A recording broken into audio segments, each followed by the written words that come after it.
Hello everyone, we are the Group 4 and we are here to tackle about the Module 17 Socio-Emotional Development and Preschooler. So first, what are the objectives? So our objectives are to understand the Erex's crisis of early childhood initiative versus guilt. 2. To understand how children develop gender identity. 3. To know what are the stages of play and how it impacts socio-emotional development. 4. To know what are the different caregiving styles and their effect on preschoolers. And lastly, to know how significant relationship with parents, siblings, and peers affect the preschooler. Next, what is socio-emotional development in preschoolers? Social-emotional development is crucial in the preschool years. We hear a lot of parents, teachers, and preschool administrators say that attending preschool is more for socialization than for formal academic learning. Preschoolers now discover their new roles outside their home. They become interested to assert themselves as they relate with other people. A lot of very important social skills they will learn during the preschool years will help them throughout life as adults and can even determine the individual's later social adjustment and consequent quality of relationships in adult life. What are the big ideas on preschoolers' socio-emotional development? First, the development of initiative is crucial to the preschooler. Second, a healthy self-concept is needed for preschoolers to interact with others.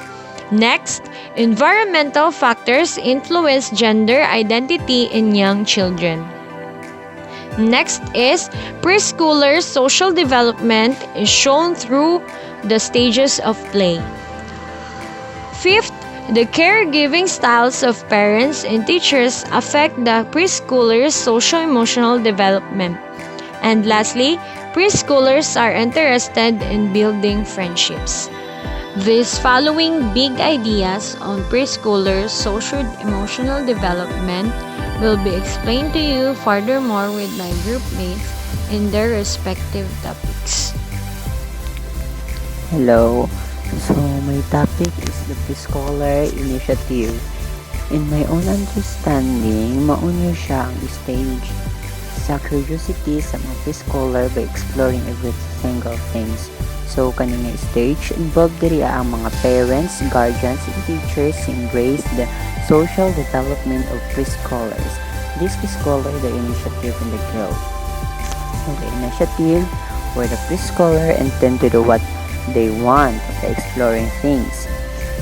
On the other hand, if the guardian or parents strict with them or avoid them to do things or overprotected, lead the preschoolers to guilt, which is avoid them to learn from their mistakes. So, for example, sa initiative, if ang preschooler, ibutang mo siya sa isa ka environment, gusto niya mag-explore, tapos maghimo siya mga activities na gusto. Then, in the guilt naman, if for example, if ang bata gusto mo ligog dagat, gusto mo ato dito, wala pa nabuhat sa bata, tapos gibadlong dayon siya sa parents, mao na siya maka-sense o guilt ang bata, tapos dili niya ma-learn ang yang mistake ato nga thing. So, this one is the self-concept in the preschool. When we say self-concept, is the ability to focus on yourself and how your actions, thoughts, or emotions do or don't align with your internal standards. If you're highly self-aware, you can objectively evaluate yourself, values, and understand correctly how others perceive you. So, ang self-concept, naa siya yung mga stage. Like, stage of 0 to 2 years old. Babies need loving and consistent relationship to develop a positive sense of self. Tuning into babies' preferences helps them develop a sense of self that is compatible with their innate characteristics. Gentle but firm limits help toddlers feel secure. 2 years old, emerging language propels their sense of self. Me too becomes their mantra. So, ang babies to 0 to 2 years old daw is loving and consistent relationship to develop positive sense of kailangan nila og love sa ilahang guardians, parents, and elder nga nagagabay sa ilaha para always sila mag-think og positive. Then, pagkahuman is the stage by 3 to 4 years old. 3s and 4s have the ability to see themselves as separate and unique individuals. The self-images of young children tend to be descriptive rather than judgmental. Increasingly independent preschoolers are intrigued by the new things they can do. So, diri sa stage na 3 to 4 years old is kaya na nilang mag-isa, kaya na nila kung mag-carry sa ilahang bag, maglakaw na sila lang isa without help. So, sa stage by 5 to 6 years old, 5 and 6 are transitioning from the me stage to us stage, becoming aware of the needs and interests of the group. Kindergartens are now able to use the words communicate their needs and feelings. So, diri sa stage na 5 to 6 years old, ang mga bata daw or preschoolers kaya nila makipag-communicate to those person na mas tiguang pa sa ilaha, or kaya na nila isulti ang ilahang needs, kung sa man ang ilang feelings, kung nasakitan ba sila or else. And next is the environmental factors and gender in the preschooler socio-emotional development. So, ang preschooler daw is nagadetermine gihapon sila ang gender basically at home, such as father taught rules of a son by showing doing things fitted to his gender, and the other hand, mother does too on her daughter. So, for example, ang papa daw ginatudluan niya ang iyahang anak nga lalaki o kanang mga things or mga buhatunon as a man. Para sa sa balay, ang lalaki is magkabuog tubig. On the other hand, ang mama pod ginatudluan pod ang iyang daughter og mga pang feminine na mga work. For example, isang babae is manghugas og plato. So, na siya. Then, school is another factor to determine the gender of preschooler by introducing sports to them. So, for example, is sa eskwelahan kanang mga sports. Pananglitan is ang basketball. Dapat sa lalaki lang din siya. Kung naamay babae, pwede siya, but separate gender. Dito ang boys, dire ang girls. O siya. Then naman po pang girl para sa ng volleyball na naghapi pang lalaki. Pero as I said, separated siya. And the another one is the mass media that embraced by the preschoolers para sa mga television kung sa ilang makita. For example is the dramas and movies na if babae ang character, magsuot yun og dress or anything na pang girl. Then if boy naman is magsuot sila og costumes na pang boy. So that's all. Part and stages of play.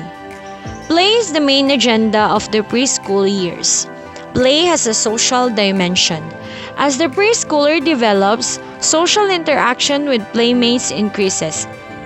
Mildred Parton in the 1930s did a study on children's play behavior which led to Parton stages of play. Since then, numerous studies have followed using the stages as framework. This describes the play development of the children and the gradual increase of social interaction as they go through these stages. It begins with a very young child's unoccupied stage, then solitary play, then parallel play, associative, and cooperative play. Play becomes an important venue for the child's development of social skills like entering or joining a play situation, taking turn, sharing, helping, saying sorry, and working together. Play is instead the child's major business. The first part and stages of play is unoccupied. Unoccupied is the child appears not to be playing but directs his attention on anything that interests him. Second, onlooker. The onlooker is the child spends time watching others play. He may talk to them but does not enter into play with them. Third, solitary play. The child starts to play on his own. He seems not to notice other children playing nearby. Fourth, parallel play. Parallel play is the child plays with toys similar to those near him but only plays beside and not with them. No interaction takes place. Fifth, associative play. The child plays with others. There is interaction among them but no task, assignment, rules, and organization are agreed upon. And sixth is the cooperative. The cooperative is the child plays with others bound by some agreed upon rules and roles. The goal is maybe to make something, play a game, or act out something. So this part and stages of play is the stages where the children trying to socialize with other and or trying to interact with other. Next is the friendships in preschool. Friendships in preschool. As they continue to grow, preschoolers become interested in having friends. This should be encouraged in the preschool years as friendships benefit the preschoolers develop by providing stimulation, assistance, companionship, social comparison, and affection. Through friendships, preschoolers are able to practice different social roles like being a leader, a follower, someone who takes risks, and someone who helps out and comforts. Friendships are very important because they provide added sense of belongingness and security. In the preschool years, parents and teachers must expose children to experience that help them learn skills in establishing friendships, maintaining positive relationships, and resolving conflicts. Parents and teachers, when seeing preschoolers in a fight, should not just say, "Tama na, ano ba yan? Isa pa ha? Tama na. Friends na kayo, say sorry na." Responses like those do not foster social skills among preschoolers. Parents and teachers needs to take time and process with children how to resolve conflicts. Caregiving styles. Caregiving styles affect the socio-emotional development of the children.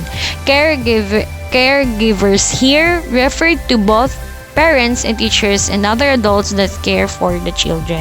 Baumrind gave a model that describes the different types of caregiving styles. Decades later, she identified varying degrees of demandingness and responsiveness as determinants of 4 styles of caregiving. Responsiveness. Responsiveness refers to caregiver behaviors that pertain to expression of affection and communication. It refers how warm, caring, and respectful the adults is to the child. It involves openness and communication and the willingness to explain things in the way that the child will understand. Demandingness refers to the level of control and expectations. This involves discipline and confrontation strategies. So here, nakikita natin na meron tayong diagram, and this diagram is si Baumrind ang nagbigay. This Baumrind caregiving styles has 4. Authoritative, permissive, authoritarian, negligent. So first, authoritative. Authoritative is high demandingness and high responsiveness. Permissive, low demandingness, high responsiveness. Authoritarian, high demandingness, low responsiveness. Negligent, low demandingness, low responsiveness. My topic is all about Bamrain's caregiving style and their effect on children. Caregiving style, authoritative. High demandingness means much time, effort, or attention, and high responsiveness. Description: the caregivers, parents, teachers with this caregiver style, such as expect behavior appropriate to the age of the child. As children grow, our expectation for their social, emotional, learning, and physical development change. Second, maintain reasonable and fair limits and should be monitor the activities of the child and turuan how to discipline kaysa puro parusa na lang. So, the effect of the preschooler is to develop good self-control, a realistic view of oneself, and build the child's capacity for empathy. Second, caregiving style, authoritarian, high demandingness but low responsiveness. Description of this caregiver style, such as permit the preschooler to regulate their own behavior and make their own decision kahit ang bata ay hindi pa handa na gawin. Walang set rules and lack confidence in their ability to influence the child and rejection action toward the child. So, ang effect sa bata has difficult to control his or her impulse, does not easy to follow. When parents' behavior is to the extreme or if child experience this style early, the child may have attached problem, delay cognitive development, and poor social and emotional skill. Second topic, expression of basic emotion, means behavior that communicate an emotional state or attitude. In psychology, are observable, verbal, and nonverbal behaviors that communicate an internal emotion or affective state. Expression of basic emotion in 37 to 38 months, 3 to 4 years old. Example, they express kung ano ang gusto nila at hindi, and can talk about difficult feelings, makipag-usap tungkol sa naramdaman, like anger, sadness, worry, that he or his experience. Self-regulation of feelings and emotion means refers to the complex process of the irritating, modulating, conscious aspect of emotion. Effectiveness, achieve one's goals. Example, willing to try something para to learn more, kahit na ano aman ang kalabasan nito. Pagpupursige when faced with challenging or new tasks. Display of self-appraisal emotion means refers to the process by which individual cognitions about events predict their emotional reaction to those events or situations. Halimbawa, naglalaro para matuto ang isang laro, or to know what the rules of game. At confident ang bata makipag-join in small group, especially pag competition or labanan. Receptivity to the other's emotion and having empathy means the ability to understand and share the feelings of others. Halimbawa, if someone feel distressed, should be give a piece of advice or comfort. Emerging sense of self. As the sense of self emerge, your toddler gains an understanding that many different kinds of behaviors and feelings. Let's talk about the parts of the body and their function, and talk about the specific abilities and characteristics like singing, dancing, like that. Forming attachment is an emotional bond with another person. Interaction with other child. Example, nakipaglaro sa iba by same toys and chat or conversation with others children, nakikipag-usap sa ibang bata or sa ibang kaibigan niya, and sharing toys other children, and active participate in classroom and group activities. Interaction with adults, 36 to 48 months or 3 to 4 years. In this level, children speaks respectfully with adults using po and opo. Yung mga bata at this stage always speaks out their feelings about events in classroom, sa bahay, or sa paligid in a positive way. They are also curious and ask questions about the experience of the adults. Sensitivity. Yung mga bata at this stage are already aware kung sobra na ba siyang makulit o madami na ba ang question niya. One more thing, marunong na silang mag-cooperate kung paano malisin ang mga problema, especially school. Appreciating diversity. Ang mga bata at this stage always ask questions sa mga bagong salita or dialect, and even sa mga practices na new and unfamiliar sa kanya. They also talk about gender differences and rules, and they are into making new friends sa school or sa neighborhood. The role of caregivers in the socio-emotional development of the preschooler. The following tips are for the caregiver, especially the parents and teachers. This tip will help the children to grow and be educated. Also for the children to be guided, especially at this stage where they are still developing. It will nurture them and will help them to deal properly with others.